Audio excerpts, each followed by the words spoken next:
Religion is one of the most powerful forces shaping human history, culture, and society. For thousands of years, it has guided people's beliefs, values, and actions, offering meaning, community, and comfort. It inspires profound acts of kindness, selflessness, and hope. But beyond faith and spirituality, there is another side to religion that often goes unspoken: the vast network of institutions, organizations, and financial interests that operate around it. Today, religion is not just a matter of personal belief or communal worship.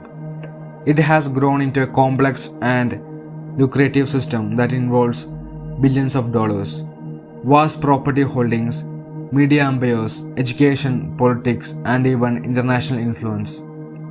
Many of the world's largest and wealthier organizations are religious in nature, with revenues that rival multinational corporations. This video is not here to attack faith or dismiss the sincere beliefs of billions. Instead, it aims to explore the often overlooked reality that religion has, in many ways, become one of the biggest business on the planet, with all the controversies, ethical questions, and problems that come with such a scale and power. How did religion transform from spiritual practice into a global business? What kinds of controversies arises from this transformation? How do financial interests influence religious institutions and their followers? And what impact does this have on society at large? In the next segments, we will unpack these questions carefully and critically, with an open mind and respect for different viewpoints. We will look at the history of religious institutions as economic powers, examine the mechanism of financial gain within religious organizations, and discuss some of the most pressing controversies tied to religion's business side. If you have ever wondered about the intersection of faith and money, and why religion continues to wield such enormous influence, this video will offer you insight and food for thought. To truly understand why religion today is considered one of the biggest business in the world, we need to look back at history, because the root of this phenomenon run deep. Religion and wealth have been intertwined for thousands of years. From ancient temples to medieval churches, religious institutions have often been some of the richest and most powerful entities in their society. This isn't just about spirituality, it was also about economics and politics. In many ancient civilizations, temples were not only places for worship, but also centers of economic activity. They owned vast tracts of land, controlled agricultural productions, and even served as banks or treasuries. Priests and religious leaders often wielded enormous influence over rulers and governments, shaping policies and decisions. Fast forward to medieval Europe. For example, the Catholic Church owned about 30 to 40% of all the land. It collected tithes, a mandatory payment of tenth of income or produce from peasants, merchants, and nobility alike. The church funded grand cathedrals and monasteries, which required a huge amount of labor and resources. It also influenced kings and emperors, sometimes even crowning them. This fusion of religious and economic power wasn't limited to Christianity. In many other parts of the world, such as in Islamic caliphates, Hindu kingdoms, and Buddhist states, religious institutions played similarly central role in the economic life.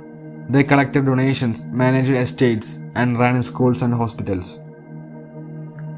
With the rise of colonialism and global trade, religious institutions expanded their reach even further. Missionary work often went hand in hand with establishing schools, hospitals, and trading posts, all supported financially by religious organizations and their followers. This set the stage for religious modern economic influence on a global scale.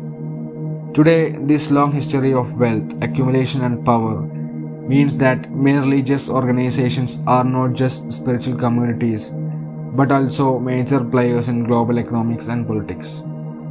The next part will explore how religion generates revenue in today's world, in ways both familiar and surprising, and what that means for believers and society. Religion's financial power is not just a thing of the past.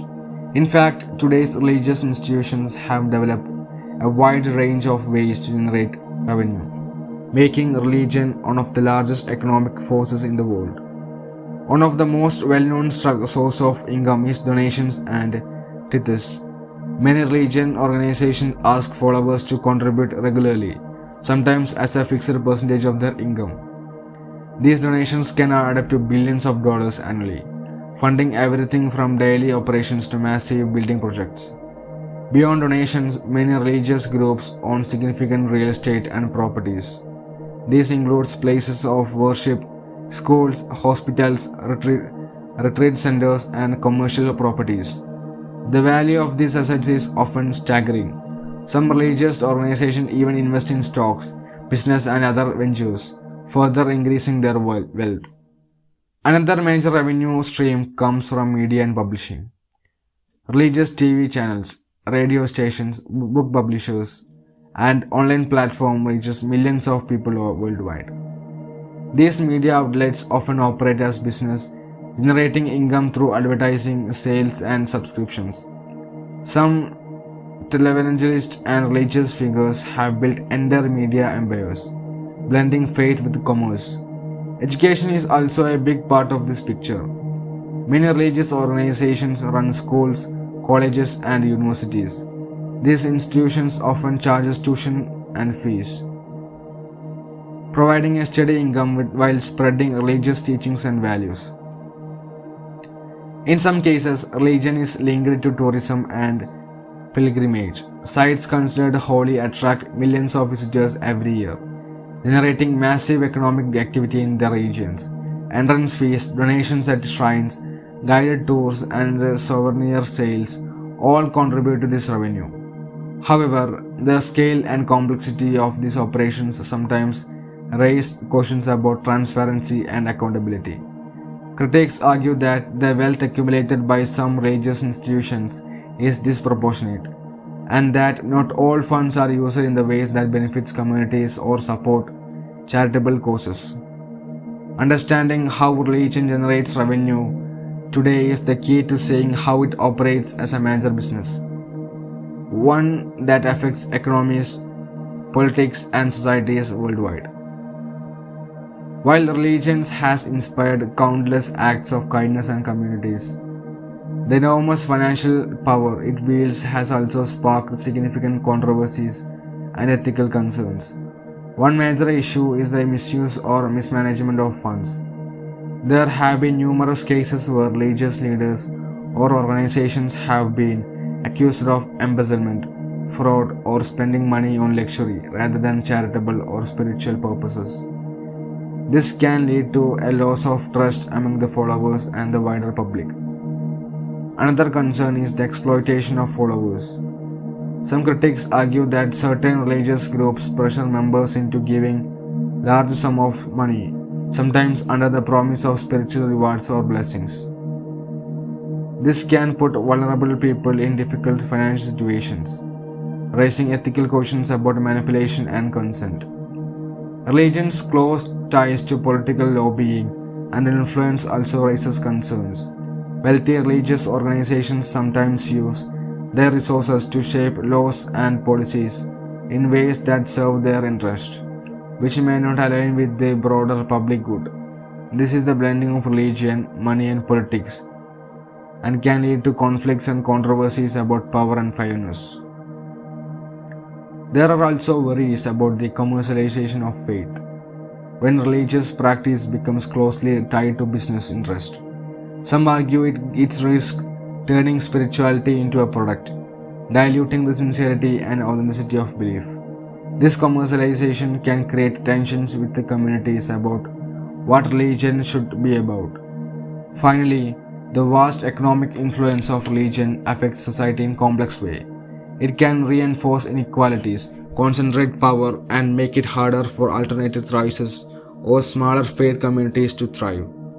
That said, it's important to remember that religion is diverse and many organizations work tirelessly for positive and social change, transparency, and accountability. This discussion is not about condemning faith but about critically examining the business side of religion and its impact. By understanding these controversies and ethical questions, viewers can better grasp why religion as a global business is both influential and often controversial.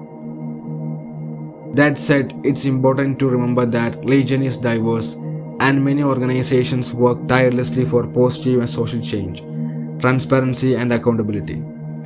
This discussion is not about condemning faith but about critically examining the business side of religion and its impact. By understanding these controversies and ethical questions, viewers can better grasp why religion as a global business is both influential and often controversial.